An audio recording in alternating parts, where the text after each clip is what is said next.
Hello everyone, Penny here from That's Just Penny and the Junk Journal Ministry. And today I have a little quick tip.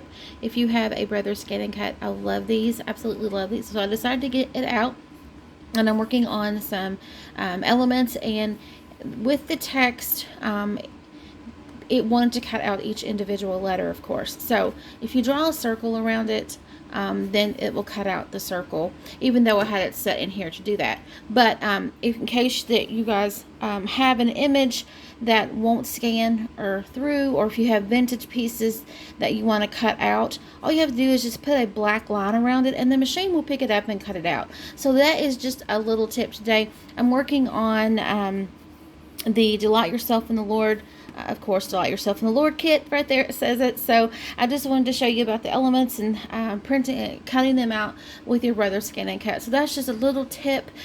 So I am working with the I think it's Nema cardstock 65 pound, and I have it on number 6 on this one, but now my blade is dull, so that's why it's on number 6. But I just wanted to share that with you guys, just a little tip about if you have a brother scan and cut. All right, everyone, have a wonderful and blessed day, and happy crafting.